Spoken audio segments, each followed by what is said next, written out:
पता नहीं किसी राजनेता ने, जाने उद्योगपति ने, पता नहीं किस वजह से बंद वाले टच सेंचुरी का एक हिस्सा कम करके हमारे मासदपुर टाउन क्षेत्र के 4 खंडों को उसमें शामिल कर दिया। किसका प्रेशर था? किस सरकार के मंत्रियों का दबाव था? राजस्थान की सरकार का दबाव था या सेंट्रल सरकार का दबाव था?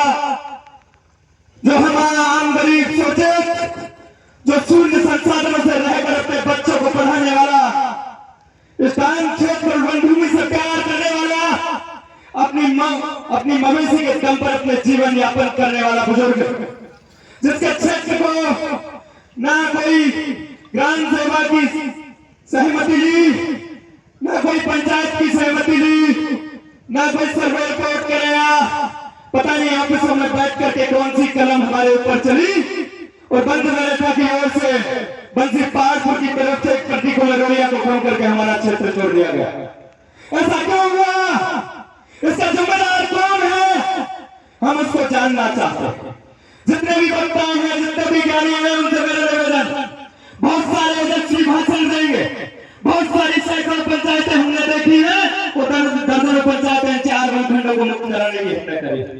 सबसे पहले मैं आभार प्रकट करता हूँ इस मासलपुर की आम जनता की ओर से, उस शख्स का कि 2 साल से मुद्दे को युवा भूल चुका था, मेरे साथ लगे हुए सैकड़ों युवा भूल चुके, क्योंकि धन की कमी थी। हम हमारे बच्चों को पढ़ा रहे हैं, गरीब परिवार में जन्म लिया है, फिर एक शख्स भगवान के रूप में आदरणीय सतवीर चंदीला जी हमें बेटा जोरदार तालियों के साथ जिनका स्वागत करो, अभिनंदन करो, जिससे हम देखा कि राजेश भाई आपकी टीम लगाइए, रामदास भाई आपकी टीम लगाइए, डोला जी आपकी टीम लगाइए, मासलपुर क्षेत्र के युवा बुजुर्गों आपकी टीम लगाइए। 1 से 1 करोड़ की आवश्यकता पड़ेगी तो सतवीर चंदीला मेरा बच्चा दुनिया छोड़ के चला गया, आप अपने बच्चा देखता है आपकी लड़ाई में जरूर। धन्यवाद करता हूं मैं शख्स का, तमाम राजनीतिक प्रेशर होने के बाद, क्योंकि बहुत बड़ा प्रेशर होता है, कोई बसपा से चुनाव लड़ा हुआ, मैं कांग्रेस से चुनाव लड़ता हूं, चंदीला जी भाजपा की राजनीति करते हैं। आदरणीय अतुल प्रधान जी मेरे से हमारे बीच पहुंच रहे हैं, वो सपा की राजनीति करते हैं। तमाम राजनीतिक प्रेशर झेलने के बाद आदरणीय चंदीला जी ने कहा कि मैं टच से मछली हूं, मैं भाई का आदमी हूं, आपके बीच कई सालों से संघर्ष कर रहा हूं, आपके सुख और दुख का हिस्सा बन रहा हूं, पर हमारे पास कमी थी धन की, कुंबेर के रूप में आदरणीय चंदीला जी हमें ईश्वर ने भेजे। मैं आदरणीय चंदीला जी आपको विश्वास दिलाता हूं कि लड़ाई सिर्फ यहां तक सीमित नहीं रहेगी। 1 से 25 कमेटी इस सभा से निकल के जाए, इसी लड़ाई लड़ना चाहते हैं। सभा यहां होगी, दिल्ली की तर्ज पर होगी, हरियाणा की तर्ज पर होगी, राजस्थान, उत्तर प्रदेश, बिहार की नेतृत्व करने वाली शक्तियां सकरघटा की धरती पर पहुंचेगी, मैं आपसे वादा करता हूं। और पूरे क्षेत्र के लिए एक जिम्मेदारी हमारे ऊपर है, तमाम तरह से हमें तोड़ा जाएगा, क्योंकि आज के अखबार की कटिंग आपने सुनी, हमारे स्थानीय विधायक दर्शन जी से बहुत लोग लाडले, हम सब लोग उनसे प्यार करते हैं। उनका एक स्टेटमेंट जारी हुआ, विधानसभा में उन्होंने क्वेश्चन लगाया, पर क्वेश्चन लगाने का तरीका हुआ, उन्होंने क्वेश्चन लगाया कि मान्यवर विधानसभा के स्पीकर महोदय से उनसे पूछा क्या करौली क्षेत्र के 4 खंडों को आपने शामिल किया?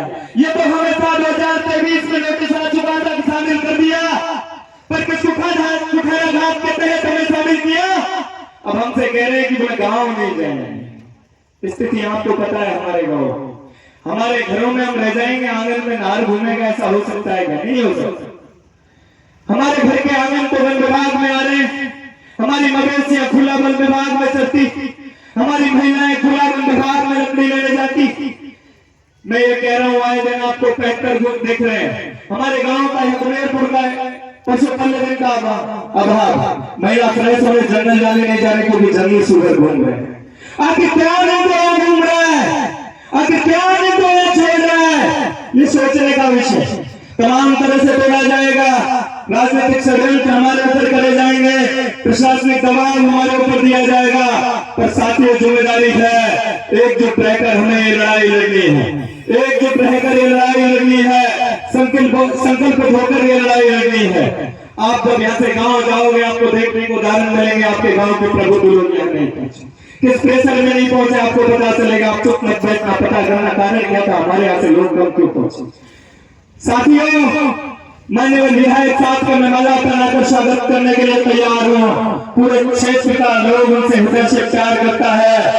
होने वाले विधानसभा चुनाव में मतपेटी खुली कर उन्होंने देखा होगा, पर हमारे वन खंडों की घर में जाए इस आदेश से काम नहीं चलेगा।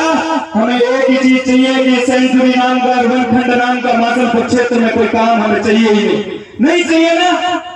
भाई यही तो चाहते हैं कि हमारे भविष्य में हमारा विस्थापन होगा, ये कौन गारंटी देगा? देख लो वन्यजीव अभ्यारण्य के धौलपुर टाइगर रिजर्व कैसे किया। फरवरी 2023 में एक नोटिफिकेशन जारी किया, कोई क्षेत्र में उनको लिया और अभी अगले महीने टाइगर रिजर्व घोषित कर दिया। 15 दिन के अंदर छुट्टियों में पता नहीं चला वन्यजीव का अभ्यारण्य घोषित करके बफर जोन मिलकर 48 गांवों पर विस्थापन की तलवार लटकी हुई।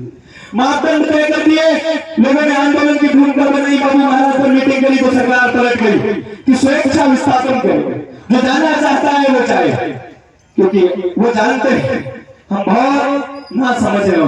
जो IAS अधिकारी ऊपर सरकार चला रहे हैं ना, हम उनके 10% भी नहीं जानते, उनके बराबर 10% भी नहीं जानते। इसलिए मेरा आपसे निवेदन है कि इस आंदोलन को मजबूती देने के लिए सैकड़ों सवाल हमें ऐसी करनी पड़ेगी। कर्नल फैसला की तरह लड़ना पड़ेगा, सुभाष चंद्र बोस की तरह लड़ना पड़ेगा, महात्मा गांधी जी की तरह लड़ना पड़ेगा। परिवारवाद को छोड़ना पड़ेगा, गोत्रवाद को छोड़ना पड़ेगा, जातिवाद को छोड़ना पड़ेगा। सब चीजों को छोड़ करके एक जाजे पर बैठ के लड़का राजस्थान की और केंद्र सरकार की आंखों में आंखें डाल करके, नेताओं की आंखों में आंखें डाल करके बात करनी पड़ेगी कि हमें 4 वनखंड सेंचुरी से मुक्त चाहिए, 4 वनखंड सेंचुरी से मुक्त चाहिए। सरकार ने बड़े आदेश नहीं दिया तो ईट से ईट बजाने के लिए तैयार हो। नेतृत्व स्वतः ईश्वर करेगा, नेतृत्व स्वतः ईश्वर करेगा। अब बहुत सारे वक्ता हमारे बीच पहुंचेंगे।